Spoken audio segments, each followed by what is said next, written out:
অবৈধ খনন বন্ধ কৰক, অবৈধ খনন বন্ধ কৰক, জনজাতিৰ অধিকাৰ সাব্যস্ত কৰক, কেঁচাৰা দৌৰ্যত্ব বন্ধ কৰক, কেঁচাৰা দৌৰ্যত্ব বন্ধ কৰক।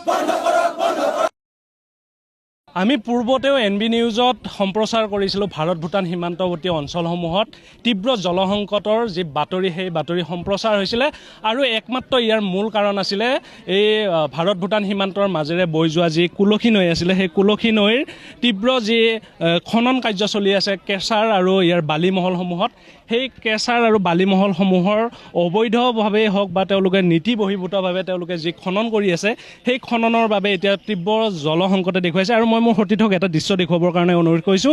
ইয়াৰে এই সোণাপানী অঞ্চলত যিসমূহ এতিয়া কুঁৱা বা নলীনাদ আছে সেই নলীনাদসমূহৰ পানী এনেধৰণে এতিয়া খোলা হৈ পৰিছে, যাৰ বাবে এতিয়া তীব্ৰ জলসংকটে দেখা দিছে আৰু বহু দূৰ দূৰণিৰ পৰা ইয়াৰে স্থানীয় ৰাইজে গৈ তেওঁলোকৰ পানী সংগ্ৰহ কৰি তেওঁলোকৰ জীৱন নিৰ্বাহ কৰিবলগীয়া হৈছে।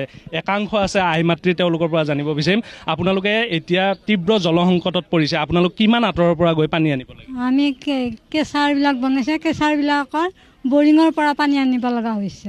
মইতো বেমাৰী মানুহ, মোৰ এটাই ল'ৰাটোৱে কেতিয়াবা 2 গেলনমান আনি দিয়ে আৰু দেউতাক নাথাকে ঘৰত, সেনেকৈ কিবাকৈ আনি কিবাকৈ খাব লাগে ৰাখোঁ।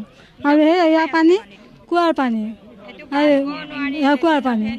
এতিয়া আপোনালোকে কিমান সমস্যা হৈছে? বহুতে সমস্যা হৈছে ছাৰ। এতিয়া আমি খোৱা পানীটো কিনি খাব লগা হৈছে, কাপোৰ ধোৱা অসুবিধা, আমি কাপোৰে নুধোঁ এতিয়া বৰ্তমান, তাৰমানে গাটোহে ধুই থওঁ।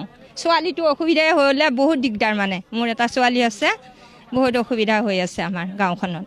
তীব্ৰ জলসংকটে দেখা দিছে এই ভাৰত ভূটান সীমান্তৱৰ্তী অঞ্চলসমূহত আৰু কেৱল খোৱা পানীয়ে নহয়, ইয়াতে দৈনন্দিন যি জীৱন নিৰ্বাহৰ বাবে পানী প্ৰয়োজন সেই সকলো পানীয়ে এতিয়া তীব্ৰ সংকট হৈছে। আৰু একাংশ স্থানীয় দল সংগঠন আছে, সকলো ওলাই আহি আজি ইয়াতে এখন ৰাজহুৱা সভা অনুষ্ঠিত কৰিছে, যাৰ বাবে এই যি অবৈধ খনন ইয়াতে চলি আছে কুলচী নৈৰ সেই খননৰ বিপক্ষে কি ক'ব এই মুহূৰ্তত?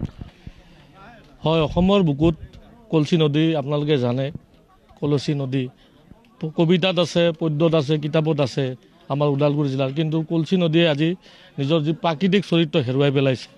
ইয়াৰে দুই পাৰত যিখিনি গাঁও মানৱ সমাজ গঢ়ি উঠিছিল তেওঁলোকৰ অস্তিত্বৰ সংকট। আজি এই কাছাৰ মিল হোৱাৰ পিছত ইয়াতে প্ৰদূষণৰ পৰা উপৰিও খোৱা পানীৰ সমস্যাৰ পৰা উপৰিও স্বাস্থ্যৰ যিটো এটা সমস্যা হৈছে দিনক দিনে কিন্তু বৃদ্ধি হৈছে। আৰু ওদালগুৰি জিলাত যে এটা বন বিভাগ আছে আমি আচৰিত। সকলো জিলাতে বন বিভাগ থাকে, অসম চৰকাৰ হওক বা কোকৰাঝাৰ। ওদালগুৰি জিলাত যে বন বিভাগ আছে, কি হিচাপত কি পাৰ্মিশ্যন দিছে, কি গাইডলাইন দিছে সাধাৰণ ৰাইজেতো গমেই নাপায়, গোটেইখিনি কৃষিজীৱী মানুহ।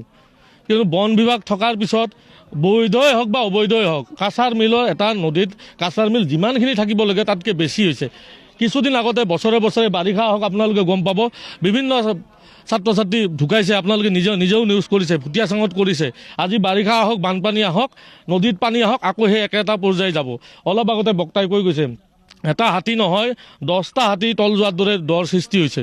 আৰু যিসমূহ বালিমহল আছে, সেই বালিমহলসমূহে নীতি বহিৰ্ভূতভাৱে বহুত দকৈ গাঁত খান্দি গৈছে আৰু যাৰ বাবে ইয়াতে ভূ জলৰ সংকট হৈ পৰিছে।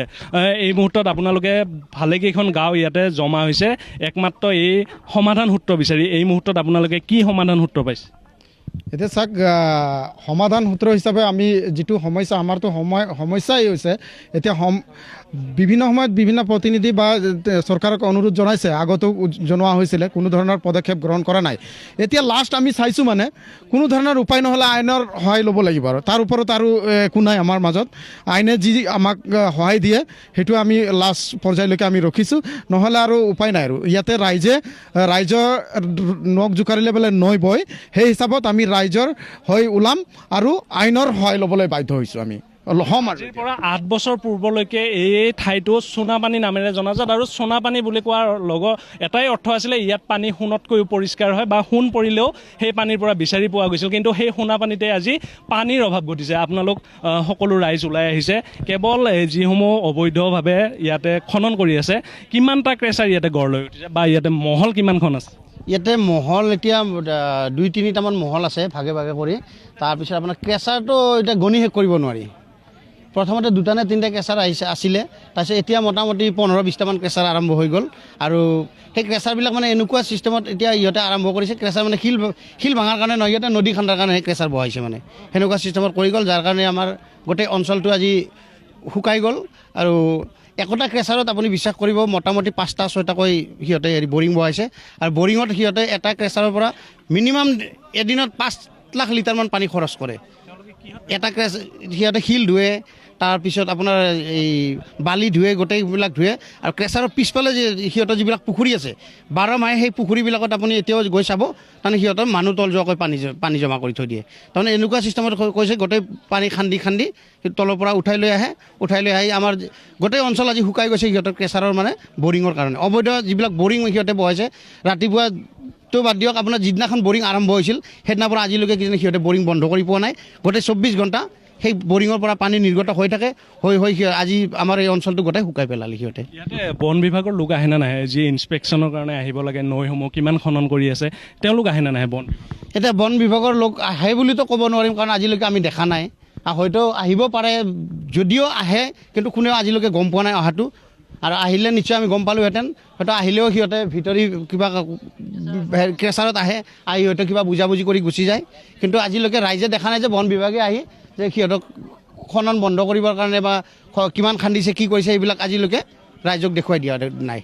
হয়, কেঁচাৰসমূহৰ ঠাইত বন বিভাগ আহে, কিন্তু বন বিভাগৰ চকুত ধূলি দিয়ে বুলি ক'ব লাগিব। ইয়াতে যিসমূহ মহল আছে, ক্ৰেচাৰ আছে, সেইসকলে এতিয়া অবৈধভাৱে এনেদৰে দকৈ খণ্ডন কৰাৰ বাবে এইসমূহ ঠাইত ভূগৰ্ভত জল নোহোৱা হৈ পৰিছে, আৰু যাৰ বাবে এতিয়া তীব্ৰ জলসংকটে দেখা দিছে এই অঞ্চলসমূহত। আপুনি এখন বান্ধৰ সভাপতি আমি জনাত, পূৰ্বতে আপোনালোকে বান্ধত কেনেদৰে পানী উঠাইছিলে আৰু কেনেদৰে পানী উঠাই খেতি কৰিছিলে? এতিয়া পানী নোহোৱা কিমান বছৰ হৈ গ'ল? পোনপ্ৰথমে NB নিউজক মই আন্তৰিক শুভেচ্ছা জনাইছোঁ। কাৰণ সমস্যাটো হ'ল আজি আমাৰ এই সোণাপানীৰ গাঁৱৰ অকলে সমস্যা নহয়, আজি আমাৰ মোটামুটি 60টা গাঁৱৰ এইটো সমস্যা। আৰু এই সমস্যাক লৈ আজি চৰকাৰৰ বিভিন্ন ডিপাৰ্টমেণ্ট আছে, হয়নে? যেনেকুৱা ধৰকচোন আজি আমাৰ ননাই চেপেঙত মানে এজন এই ৰিপ্ৰেজেণ্টেটিভ আমাৰ EM আছে। এই সমস্যাক লৈ মই EM ডাঙৰীয়াক আমি খেতিয়ক ৰাইজৰ হিচাপত তেখেতক এই সমস্যাটো মই কিবা কৰিছিলোঁ, কিন্তু তেখেত অলৰেডি চালেণ্ডাৰ হ'ল। তেওঁ কিন্তু আমাৰ খেতিয়ক ৰাইজক ডাইৰেক্ট ক'লে যে এইটো আপোনালোক কাউন্সিলকে যাৰ মোৰ দ্বাৰা নহ'ব। আৰু এই সমস্যা উপত্যকা মহোদয় DCকো মই অনুৰোধ জনাইছিলোঁ, DC অলৰেডি চালেণ্ডাৰ হৈছে। DCও কৈছে যে এইটো মই নোৱাৰিম, আপোনালোকে কাউন্সিলক যাওক। আজি সমস্যা আপোনালোকে সমস্যাটো বাৰে বাৰে সুধি আছে, আপোনালোকে 2 কিলোমিটাৰ ওপৰত যাওক, সমস্যাটো নিজৰ চকুতে দেখা পাব। এই অলপ তলত যাওক, সমস্যা নিজৰ চকুতে দেখা পাব। আজি আমাৰ খেতিয়ক ৰাইজ আজি পেটত, চৰকাৰে আজি খেতিয়ক ৰাইজক আজি আমাৰ পেটত লাত মাৰিব বিচাৰিছে। আৰু এই সমস্যাক লৈ আজি EM ডাঙৰীয়াক আমি জনাইছিলোঁ, EM ডাঙৰৰ কোনো পদক্ষেপ নল'লে। আমাৰ আজি UPPLৰ MLAকো মই জনাইছিলোঁ, তেওঁ কিন্তু কোনো গুৰুত্ব নল'লে। আনকি বন বিষয়া অসমৰ পৰিমল শুক্লবৈদ্যৰ ওচৰতো আমি খেতিয়ক ৰাইজ হিচাপত গৈছিলোঁ, তথাপিও আমি কোনো ফল নাপালোঁ। ইয়াৰ পূৰ্বতে পানী উঠিছিল আপোনালোকৰ খেতি? ইয়াৰ আগতে পানী উঠিছিলে, কিন্তু এতিয়া আমি বান্ধ বান্ধিবৰ কাৰণে একো নাই। আজি এটা ডাঙৰ শিল বিচাৰি আমি নাপাওঁ, চব চেছ কৰি পেলালে। তো ইয়াৰ কাৰণে সমস্যাটো সমাধান কৰাৰ কাৰণে আজি আপোনালোকে কি হিচাপত চৰকাৰক আপোনালোকে জনাব, এইটো আপোনালোকৰ ওপৰতে ডিপেণ্ড কৰিব। হয়, কেৱল সংবাদ মাধ্যমৰে সহায় লৈছে এইসকল লোকে, আৰু সংবাদ মাধ্যমত বাতৰি সম্প্ৰচাৰ হোৱাৰ পিছত চৰকাৰখনে কি ব্যৱস্থা গ্ৰহণ কৰে সেয়া হ'ব সময়ত লক্ষণীয়। আৰু এগৰাকী জাতীয় দল সংগঠনৰ নেতা আছে, মই তেওঁৰ পৰা জানিব বিচাৰিম কি কৰিব ইয়াৰ পিছত, আপোনালোকৰ পদক্ষেপ কি হ'ব? হয়, নমস্কাৰ, মই BLS সেনা অসম টংলা অঞ্চল কমিটিৰ পৰা আহিছোঁ।